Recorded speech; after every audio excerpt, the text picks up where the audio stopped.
Oke,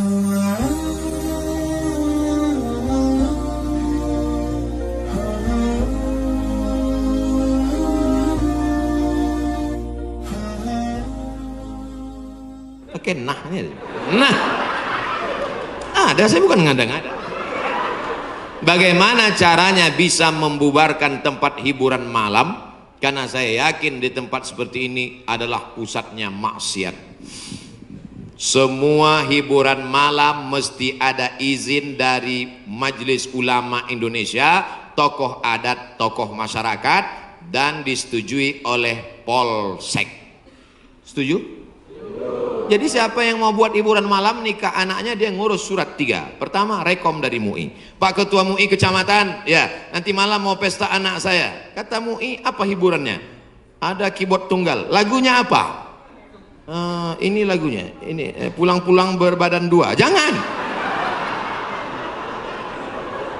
Berubah sama selawat. Selawat. Setelah MUI setuju, datang ke tokoh adat Sunda. Ini Pak tokoh adat, apa lagunya? Ini lagu ya, buat satu lagu adat yang mengingatkan supaya kita tetap menjaga adat sopan santun. Oke, tambah lagu religi satu, lagu adat. Datang ke Polsek, Pak Polsek, oke setuju, jam 10 tutup. Bisa apa nggak bisa? Bisa. Jangan suruh saya datang ceramah ke situ, nanti mereka sudah mabuk baru datang saya, assalamualaikum. Nggak bisa. Ini amar ma'ruf nahi mungkar ini bukan cuma tugas ustadz, tapi tugas kita bersama.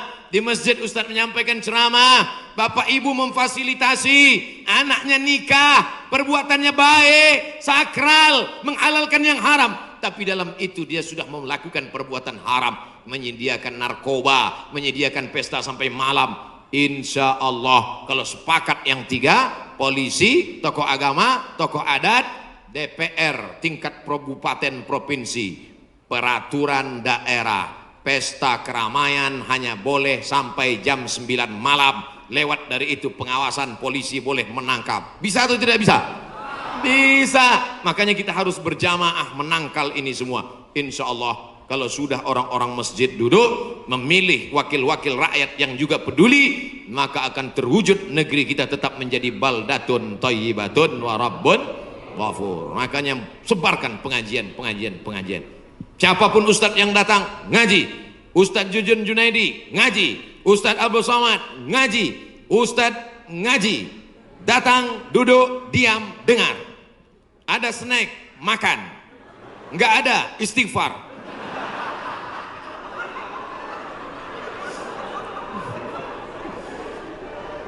Ustadz Somad, saya manusia banyak dosa, tidak sholat Jumat. Kenapa nggak sholat Jumat? Man tarakal jumu'ata salasa marratin, siapa yang nggak sholat Jumat 3 kali berturut-turut tahawunan, bukan karena sakit, bukan karena darurat, tapi karena menyepelekan panggilan Allah, taba'allahu ala qalbi, Allah mengunci pintu hatinya. Kalau sudah hati terkunci, telinga tersumbat, mata tertutup, khatamallahu ala qulubihim wa ala sam'ihim wa ala absarihim ghishawah. 3 kali sholat Jumat kau tinggalkan, Allah mengunci pintu hatimu. Siapapun yang ceramah tak akan masuk ke telingamu. Na'udzubillah. Saya ingin bertobat dan sudah menjalankan taubat, maka sholat Jumatlah engkau. Siapa yang datang hari Jumat saat yang pertama seperti berkurban seekor onta, datang pada saat yang kedua seperti berkurban seekor lembu, datang saat ketiga seperti berkurban seekor kambing, datang saat keempat seperti berkurban seekor ayam, datang saat kelima seperti berkurban sebutir telur ayam. Sekarang banyak yang datang hari Jumat, jangankan telur ayam, telur puyuh pun nggak dapat. Datangnya kapan? Ketika khotib sudah naik ke atas mimbar, jamaah Jumat yang dimuliakan Allah, baru dia datang. Udah terlambat sholat sunat lagi. Allahu Akbar. Pakai baju kaos tertulis, emang masalah buat lo. Orang kalau taubat itu malu sama dosa-dosa masa lalu, bukan bangga. Ini banyak juga orang udah taubat.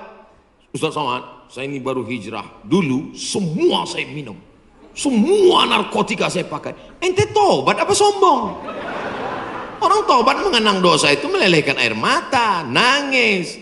Ada juga bukan bangga. Ada juga sebagian jamaah sudah tobat nangis. Ustaz, kamu menyesal minjam uang. La illallah. Kenapa hati ini masih keras Ustaz? Belum bisa nangis di saat tahajud Ustaz. Datang seorang bertanya kepada Nabi an qaswatil qalbi, hatinya keras. Apa kata Nabi? At'imil masakin wamsah ra'sal yatim. Kalau mau melembutkan hati, kasih makan fakir miskin, usap kepala anak yatim. Siap? Ngaji jangan ditunda-tunda. Pulang dari sini langsung mampir ke rumah makan, beli nasi bungkus, bawa ke panti jompo. Anak mereka sudah meninggal, hidup sebatang kara, belikan kain sarung, langsung datang. Assalamualaikum Bapak Ketua Panti Jompo. Waalaikumsalam. Berapa semua orang jompo di sini? Ada 100 orang. Saya mau makan siang sama mereka. Semuanya 2 orang aja. Kebetulan bawa nasinya cuma 2 kan. Melihat mereka nanti menyuap, menggeletar tangannya memasukkan nasi yang kau masukkan, maka disitulah hatimu akan lunak. Pergi ke rumah anak yatim, tanya, anak yatim sudah berapa bulan gak bayar uang sekolah. Lihat bajunya, dijahit, sobek. Rupanya kain sudah lapuk. Kain kelas 1 dipakai kelas 6. Belikan bajunya, senangkan hatinya. Nabi yang mengasih resep ini, an qaswatil qalbi. Azab yang paling hebat bukan miskin, azab yang paling dahsyat bukan susah. Azab di atas azab adalah hati yang keras. Wa inna minal hijarati lama yatafajjaru minhul alhar. Ada batu keras tapi masih bisa mengalirkan air. Wa inna minha lama yahbitu min khasyatillah. Ada batu yang keras tapi hancur berkeping ketika takut kepada Allah. Di atas bukit Tursina, saya ketika naik ke atas bukit Tursina di Mesir, tempat Nabi Musa menerima wahyu, itu nampak batu-batu hancur. Kata imam masjid yang ada di atas, inilah batu yang hancur saat takut kepada Allah SWT. Tapi kalau sudah hati menjadi keras, maka tak akan meleleh apa-apa. Kalau ada orang tidak meleleh apa-apa, pelit, medit, bakhil, itu salah satu ciri hati yang keras. Lunakkan hati dengan banyak bersedekah. Saya kalau ikut pengajian, telinga saya tahan. Kalau ikut sholat malam, mata saya tahan. Kalau datang ke masjid, kaki saya tahan. Tapi kalau sudah keluar duit, dompet saya nggak tahan. Banyak orang ketika keluar, alhamdulillah masjid ini adalah wakaf orang-orang baik di Panyawangan, di Jawa Barat. Ternyata orang-orang Sunda, orang-orang Jawa Barat ini berwakafnya tidak tanggung-tanggung, langsung satu masjid. Mudah-mudahan akan banyak wakaf-wakaf yang lain insyaallah. Amin. Sekarang banyak juga orang berwakaf. Ustaz Somad, itu tanah saya wakafkan. Mantap. Begitu diurus di Badan Pertahanan Nasional, rupanya suratnya 5. Kenapa kau wakafkan tanah bermasalah? Karena bermasalah, itulah saya wakafkan Ustaz. Nauzubillah. Kalau hatimu masih keras juga, hadirlah di tempat penguburan jenazah. Berdirilah di tepi kubur tempat jenazah. Kubur, suruh kawan satu nyenggol dari belakang. Masuk kau ke dalam, kau sambut jenazahnya, kau pegang masuk ke lubang, terasa dingin dari bawah, sadarlah bahwa kau juga akan mati masuk ke dalam. Rumahmu yang besar tinggal, istrimu akan nikah dengan brownies. Mobilmu yang mewah akan dijual, suratnya akan berganti di kantor Samsat. Tanahmu akan diganti akte notaris. Kau hanya akan membawa 2-3 helai kain kafan, digulung macam dodol Garut. Apa yang kau bawa mati menghadap Allah SWT? Ada orang Islam mati bawa seragam? Ada. Tadi saya baru dikasih jaket kulit, sayang sekali. Tapi jaket itu pun tinggal kalau kau mati, Abdul Somad. Kenapa nggak dipakai sekarang? Panas. Apa yang kau bawa mati? Kalau pernah kau usap kepala anak yatim, kalau pernah kau infak sedekah untuk masjid, itulah yang akan kekal abadi. Yang mewakafkan tanah ini sudah meninggal, tapi terang kuburnya, lapang makamnya insya Allah. Amin. Pikirkan, orang yang cerdas bukan yang IP-nya 4, orang yang cerdas bukan otaknya hebat, Al-kayyis, orang yang cerdas, mandana nafsahu, mampu menekan hawa nafsunya, wa amila lima ba'dal maut, dia beramal berpikir setelah mati. Ini banyak orang mikirnya setelah pensiun. Saya alhamdulillah Pak Ustaz udah siap nih setelah pensiun nanti. Emangnya yakin malaikat maut datang setelah pensiun? Banyak malaikat maut datang sebelum pensiun. Pikir baik-baik. Pikir itu pelita hati. Lama berpikir sakit hati.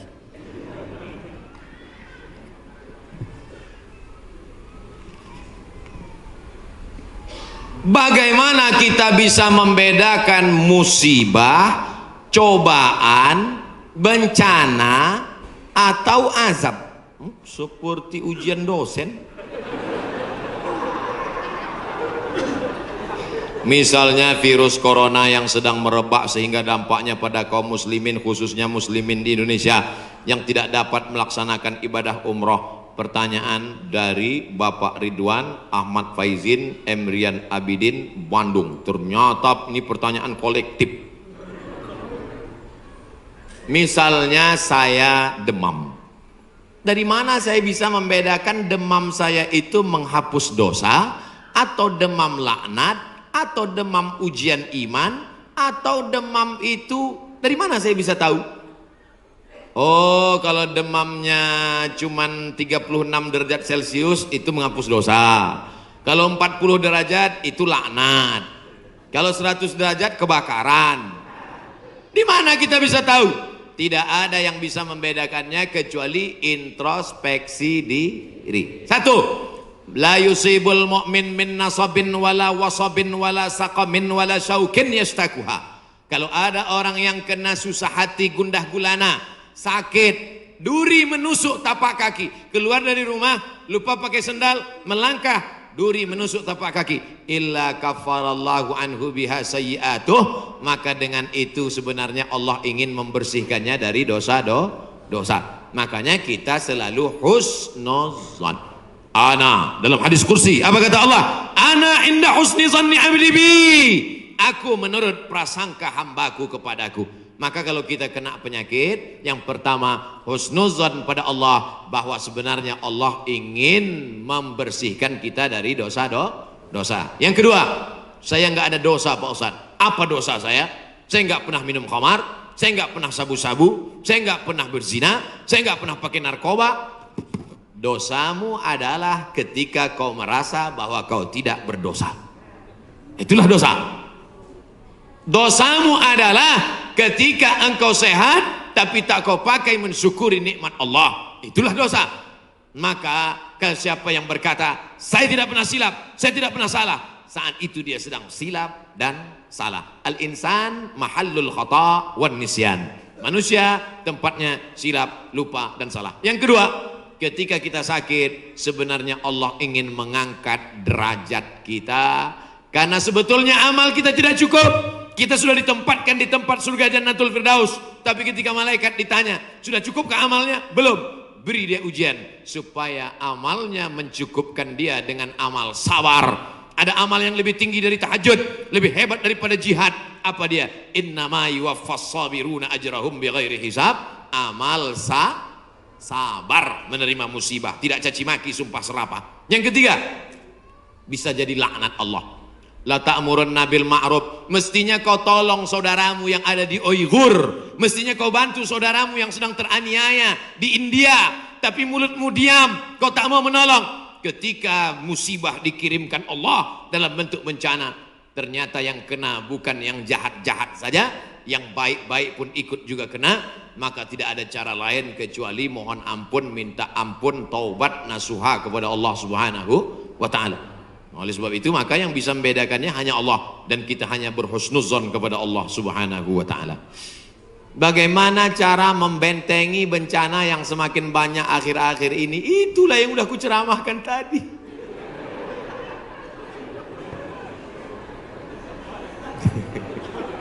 Itulah yang udah kita bicarakan selama 1 jam 15 menit tadi, brother. Tadi saya yakin ini pertanyaannya dibuat sebelum ceramah.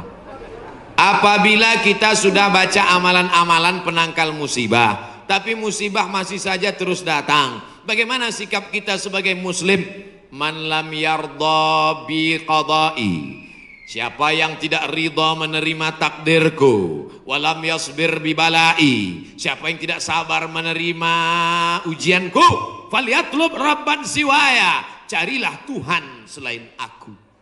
Ada Tuhan selain Allah? La ilaha illallah. Maka kita tidak ada cara lain kecuali ridha, ikhlas, terima ketetapan Allah. Makanya ketika bangun pagi apa doanya? Raditu billahi rabba, aku ridha menerima Allah sebagai Rabb. Apapun yang kau beri aku terima ya Allah. Wabil islami dina, aku ridha Islam sebagai agamaku. Apapun perintah dan larangan Islam ku amalkan. Wabi Muhammadin nabiyya wa rasula, aku ridha Muhammad sebagai rasulku. Maka kita ikut sunnah Rasulullah Muhammad sallallahu alaihi wasallam. Terjadi juga ridha. Tapi kalau terjadi karena kurang usaha, hukum sebab akibat.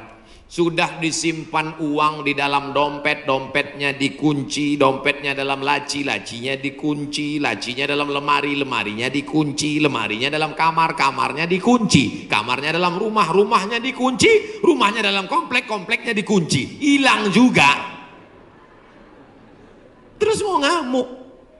Tidak ada cara lain kecuali ridha kepada Allah. Tapi kalau punya sepeda motor nggak dikunci, malah berhenti mesinnya hidup, kuncinya diletakkan, terus sibuk beli ngobrol, beli kangkung 2 ikat, ngobrolnya 2 jam.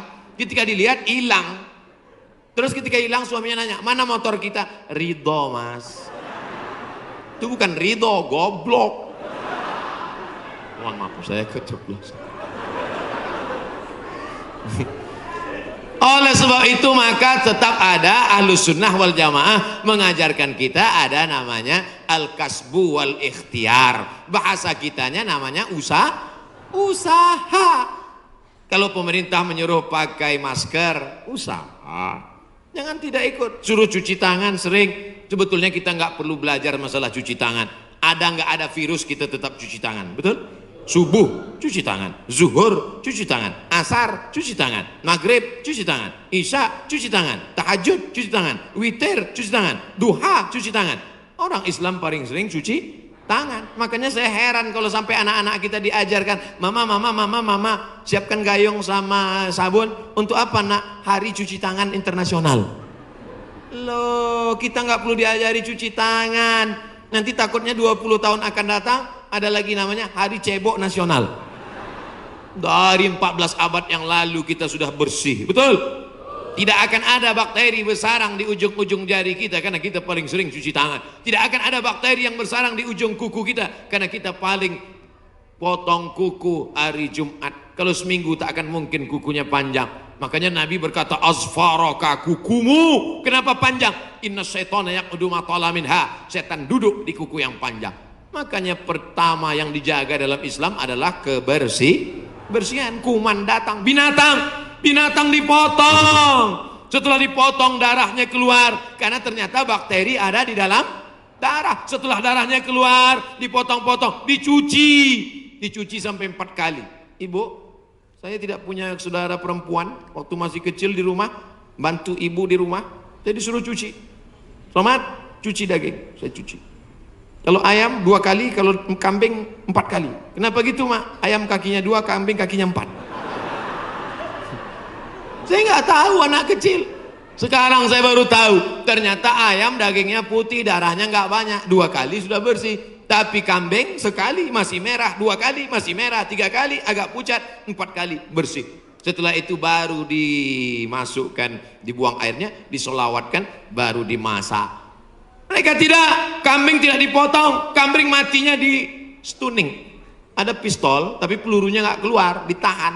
Itu skalanya 8, ditembakkan ke kening sapi, tembak ke kening sapi, sapinya mati, darahnya nggak keluar. Kalau sampai 8 mati, tapi kalau 7 bodoh aja. Itu sapi-sapi dari Australia yang datang ke tempat kita yang liar seperti banteng, itu ditembak otaknya skala stunning 7. Bodoh. Ibu kalau ada bapak yang liar, tembak skala itu. Mas, mama mau pergi arisan, pel lantai, mandikan anak, dan papa. Nah itu udah kena stunning. Jangan diamal. tidak dipotong, hanya stunning 8 skala, akhirnya sapi tumbang, darahnya masih dalam daging, bercampur dengan darah bakteri penyakit, dipotong-potong, diletakkan di atas api yang tidak terlalu matang, bolak-balik, nggak dicuci, darah nggak keluar, masuk ke dalam roti, dicampur, dimakan, barbecue.